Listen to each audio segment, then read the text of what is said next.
안녕하세요. 저는 올해 40대 초반이 된 여자입니다. 여기서 사연을 듣고 저의 지난 삶을 돌아보니 제가 겪었던 일들도 평범하지 않았던 일이라 이야기해 보려고 해요. 다들 듣고 드라마에서만 봤던 일이 현실에서도 일어나서 신기하다고 생각하실 겁니다. 저도 이 일을 겪는 상황 속에서도 꿈인지 생신지 헷갈렸을 정도니까요. 아무튼 저의 이야기를 시작해 보겠습니다. 저와 남편은 친구의 소개로 만나게 되었어요. 친구인 태훈이는 저와 대학 동창이었는데 제가 나이가 30살이 넘어서도 결혼을 못하고 있으니 자기 주위에 괜찮은 친구가 있다며 소개를 해주겠다고 하더라고요. 사진을 봤을 때 잘생겼었고 직장도 있는 남자여서 호기심에 만났습니다. 그런데 그 남자를 처음 만났을 때 제가 너무 기대를 했던 탓인지 생각외로 제 마음에 쏙 들진 않더라고요. 그래서 다음에는 만날 일 없다고 생각했고 잠깐 스쳐가는 인연이라고 생각했죠. 하지만 그 남잔 달랐나 봐요.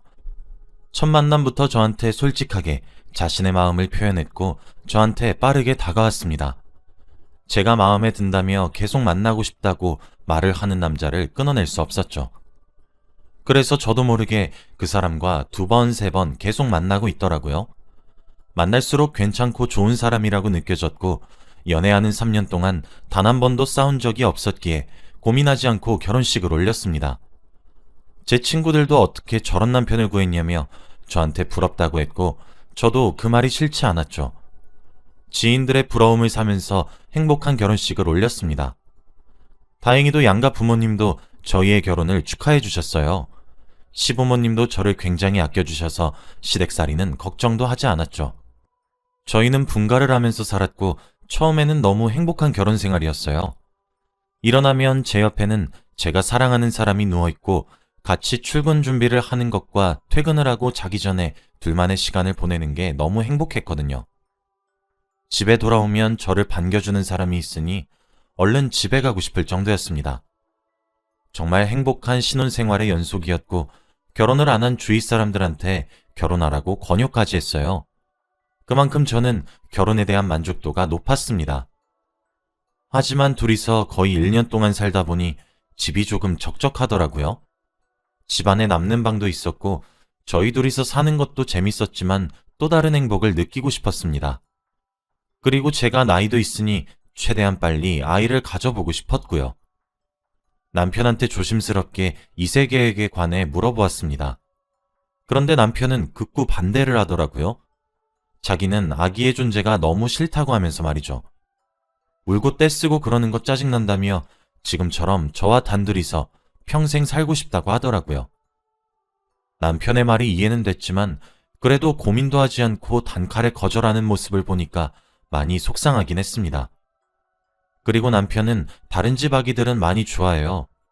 같이 길을 걷다가 산책하는 아기들을 보면서 아, 너무 귀엽다 진짜 라고 하면서 저를 바라볼 때보다 더 사랑스러운 눈빛으로 갓난아기를 보거든요. 저도 그런 모습을 보고 아, 이 남자가 아기를 많이 좋아하는구나 라는 것을 느끼고 물어본 거고요. 그런데 제 예상과 다르게 남편은 일초의 고민도 없이 거절했습니다. 그 뒤로 임신에 관해서 이야기는 절대 꺼내지 않았어요. 그런데 아이 이야기를 꺼낸 사람은 바로 시어머니입니다. 저희가 결혼 생활도 얼추 즐겼고 이젠 아이도 있으니 아이를 가지라고 하더라고요.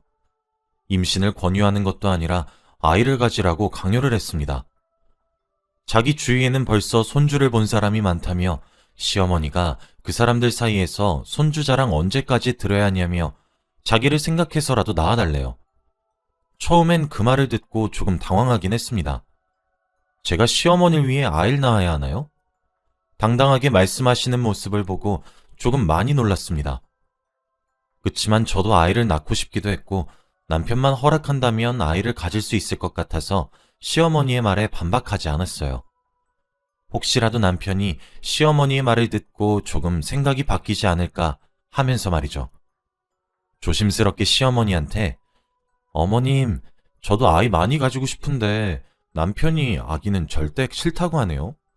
제가 아무리 설득해도 안 넘어와요. 어머니가 남편한테 말씀 잘해주시면 안 돼요? 라고 말을 했고 시어머니도 자기가 아들을 잘 설득해 보겠다고 했습니다. 그런데 몇 달이 지나도 남편은 절대 싫다고 했어요. 시어머니는 아주 대놓고 남편에게 아기를 가지라고 권유했지만 남편은 싫다고 했죠. 저희 집이 일주일에 한 번은 꼭 시댁에 가서 밥을 먹고 옵니다. 그런데 갈 때마다 시어머니가 남편한테 아기 얘기를 하니까 남편은 집에도 가기 싫대요. 그만큼 남편도 스트레스를 많이 받은 것 같습니다. 그런데 저희가 딱히 임신이 안 되기 위해 노력하는 것도 아니에요. 저희 부부 사이도 좋았고 임신이 되지 않는 행동들을 전혀 하지 않았습니다. 이 정도면 오히려 아기가 생겨야 하는 게 정상일 정도로 말이죠. 그런데 깜깜무소식이었습니다. 시어머니는 임신을 계속 강요하고 있고 남편은 임신을 안 하겠다고 하니까 사이에서 제가 많이 힘들었어요. 저는 아이를 낳고 싶었지만 남편이 그런 사소한 이유로 아이를 가지고 싶지 않다고 고집 피우는 게 이해가 되지 않았습니다. 시어머니는 날이 갈수록 독촉이 심해졌어요. 밤만 되면 전화가 오셔서는 오늘 나를 잡아라 라고 하면서 저희 부부관계까지 간섭하셨고 임신이 잘 되는 한약도 지어오셨고 저를 데리고 점집도 가셨죠. 남편이 그렇게 아이를 거부할수록 제가 더 고생했습니다. 하루는 제가 너무 스트레스도 많이 받고 힘들어서 남편한테 처음으로 소리를 지르면서 말을 했어요. 나도 너무 힘들고 지친다고 말이죠. 나를 봐서라도 아이를 낳으면 안 되냐고 거의 빌면서 부탁했습니다. 그런데 남편은 고민을 하더라고요. 아기 이야기만 꺼내면 바로 안 된다고 하던 사람이 갑자기 고민을 하니까 조금 놀라웠습니다. 그런데 고민 끝에 남편이 꺼낸 말은 정말 충격적이었어요. 여보, 나도 아이 낳고 싶고 당신이 이렇게 고생하는 거 정말 보기 힘들어. 그런데 내가 아이를 못 낳는 이유가 따로 있어. 원래 말 안 하려고 했는데 당신이 이렇게까지 고생을 하니까 어쩔 수 없이 말해야겠다. 사실 나 무정자증이야. 남편의 입에서 나온 말은 정말 충격적이었어요. 제가 몇 년 동안 만났던 이 사람이 이런 병을 앓고 있는지 상상도 못했습니다. 그리고 무엇보다 저한테 말 한마디도 없이 결혼을 한 거잖아요. 처음엔 충격도 컸지만 배신감이 더 크게 들었어요. 저한테 말 한마디도 없이 결혼하고 나서 자신의 병을 알려주는 건 사기 결혼이라고 생각했죠. 제가 너무 당황하고 화가 나서 말이 나오지 않고 있었는데 남편은 오히려 저한테 숨겨달라고 했습니다. 아직 부모님은 모르셔. 내가 이런 병이 있는 거 알면 많이 속상해 하실 거야. 그러니까 우리 둘 다 아이 낳을 생각이 없다고 말씀드리면 안 될까?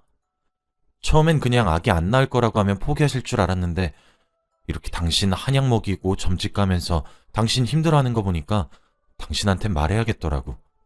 사실 나도 아이 너무 낳고 싶고 길 지나가는 아기들만 봐도 좋을 만큼 우리 애이세 낳고 싶지만 몸이 따라주지 않아서 지금까지 핑계대면서 아이 낳지 말자고 한 거였어.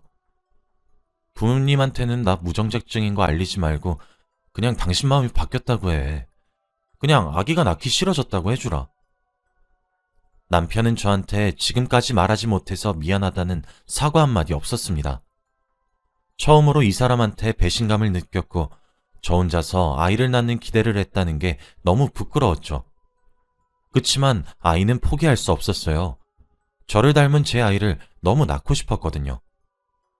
저는 혼자 오랜 고민 끝에 인공수정이라는 것을 알게 되었습니다. 남편한테 인공수정을 하는 건 어떻겠냐고 말을 했고 남편도 다행히 좋다고 했습니다. 바로 병원을 알아보았죠. 다행히 시어머니도 좋다고 하셨습니다. 그저 자신은 손주가 생겼으면 좋겠다고 하면서 말이죠. 드디어 저도 아이를 낳을 수 있다는 기대감에 기분이 잔뜩 좋아졌고 남편도 응원해 주었습니다. 몇 번의 시도 끝에 임신에 성공했습니다. 드디어 간절히 원하던 임신을 성공하고 나니까 세상이 달라 보이더라고요. 정말 행복하고 앞으로의 미래가 너무 기대되었습니다. 남편도 저에게 헌신적으로 잘해주었죠. 남편에게 처음으로 무정자증 소식을 들었을 때의 배신감은 잊은 지 오래였습니다. 너무 행복한 결혼 생활이었어요. 아이를 낳는 순간까지도 너무 행복했어요. 그리고 아이 얼굴을 본 순간에는 눈물이 터지고 말았습니다. 이 귀한 아이가 과연 제 뱃속에서 나왔다고 생각하니까 너무 감격스러웠거든요. 이제 셋이서 행복한 가정을 꾸릴 생각을 하니 기분이 좋았습니다. 그런데 아이를 낳고 집으로 돌아오니 집안 사람들이 조금씩 변하기 시작했어요. 시어머니는 처음부터 제가 다른 남자의 아이를 임신했다며 저를 아니 꼽게 보시고 멀리 하셨습니다. 마치 제가 바람을 피우고 온 불륜녀로 보면서 말이죠. 그래서 제가 임신하는 기간 동안 단 한 번도 저를 찾아오시지 않았습니다. 그래도 괜찮았어요. 저를 살뜰히 챙겨주는 남편이 옆에 있으니까요. 그런데 남편은 아이가 점점 커갈수록 행동이 바뀌기 시작했습니다. 제가 열심히 집에서 아침부터 밤까지 육아를 하는 동안 한 번도 도와주지 않았고 매일같이 집에 들어왔어요. 그리고 깨달았죠. 남편에게 다른 여자가 생겼다고 말입니다. 지금 생각해도 여자의 촉은 정말 무시할 수 없는 것 같아요. 한순간에 싸늘한 촉이었고 확인해보니 정말로 맞더라고요. 그 여자와 만난 건 제가 아이를 낳고 나서였습니다. 그때 아이가 태어난 지 돌이 지난 후였으니까 조금 오래된 편이었죠. 믿었던 남편의 배신에 저는 울면서 남편에게 말했어요.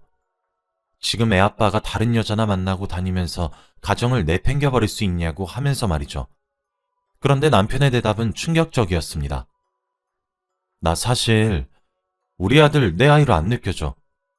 임신할 때는 얼굴을 모르니까 내 아들로 느껴졌지만 아이가 태어나고 자랄수록 나랑 생판 다르게 생긴 얼굴 보니까 정이 안 들더라. 그리고 당신 육아한다고 머리도 안 감고 잘 씻지도 않는 거 보니까 여자로 보이지도 않고. 내 피를 가지고 있지 않은 자식을 어떻게 내 자식이라고 생각해? 당신도 나 이해해줬으면 좋겠어. 남편의 말을 듣고 저는 정신이 번뜩 차려졌습니다. 지금까지 이 남자와 산 세월이 다 후회가 되었고 제가 결혼을 잘못했다고 말이죠. 당장이라도 이 사람과 이혼을 하고 제 아들을 데리고 나가고 싶었습니다. 아이가 커갈수록 이런 아빠 밑에서 자라게 된다면 사랑을 못 받고 자랄 것 같았거든요. 그래서 이혼을 하겠다고 남편과 시부모님에게 말씀드렸어요. 그런데 시어머니는 오히려 좋아하셨습니다. 그래? 이혼 얘기 왜 이제야 꺼내나 싶다. 이혼할 사이니까 얘기할게. 우리 아들한테 들어보니까 너 자궁이 약해서 임신 못했던 거라며? 어떻게 그런 비밀이 있으면서 말 한마디도 안 했니? 너 때문에 한약 찍고 점집 다니느라 쓴 돈이 얼만데 어떻게 네 얘기는 쏙 빼고 오로지 남편 때문에 임신을 못하는 거라고 말을 하니? 너도 정말 이기적인 애였구나. 너 같은 건 우리 집에 있을수록 독이니까 얼른 네 아들 데리고 나가. 우리 집안이랑 피 한 방울 안 섞인 애를 설마 두고 갈 생각은 아니겠지? 마지막 양심이 있으면 조용히 이혼하고 아이 데리고 살거라. 양육비도 받을 생각 말고. 알고 보니 남편은 자신의 무정자증에 대해서는 절대 말을 하지 않았고 오히려 시어머니에게 제가 자궁이 약해서 임신을 못했던 거라고 핑계를 댔더라고요. 어떻게 이런 사람이 있을 수 있나요? 저는 한순간에 거짓말쟁이가 되고 말았고 너무 억울해서 화가 미친 듯이 났습니다. 이대로 나가버리면 정말로 거짓말을 하는 나쁜 사람이 될 것 같아서 마지막으로 한마디라고 가야겠다고 생각했어요. 이 말을 하지 않으면 나중에 두고두고 후회할 것 같았거든요. 어머니, 지금 제대로 오해를 하시는 것 같은데요. 저 자궁 안 약해요. 저희가 왜 아이를 낳지 못했는지 아세요? 바로 당신 아들이 무정자증이라서 못했던 거예요. 저한테 결혼하기 전에 한마디도 없다가 아기 낳자고 하니까 그때서야 말하더라고요.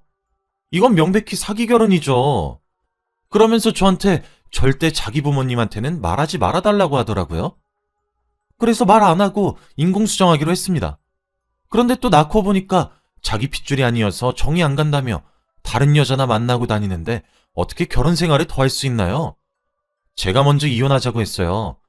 그리고 제 아들 제가 보란듯이 잘 키울 겁니다.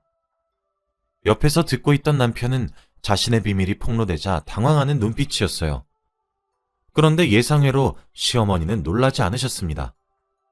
우리 아들이 무정자증이라고? 넌 끝까지 거짓말이구나. 어디서 이런 천박한 계집애를 데리고 와서는. 그리고 우리 아들이 다른 여자를 만나고 있어? 듣던 중 반가운 소리구나. 오히려 너 나가고 새로운 며느리 더 일찍 볼 수 있어서 좋네.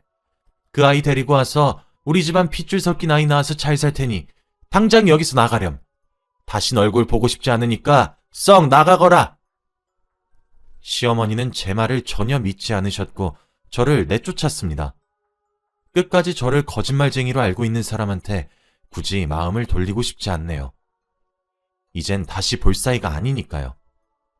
그리고 남편과 만나고 있는 그 여자가 어떻게 임신을 할 수 있겠습니까?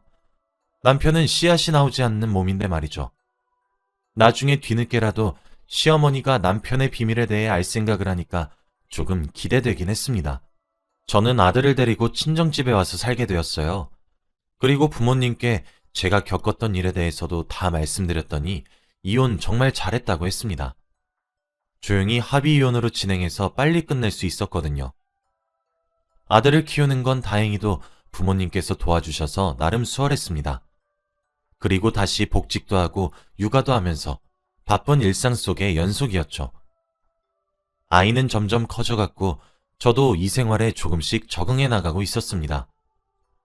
그동안 전 남편과는 단 한 번의 연락도 주고받지 않았죠.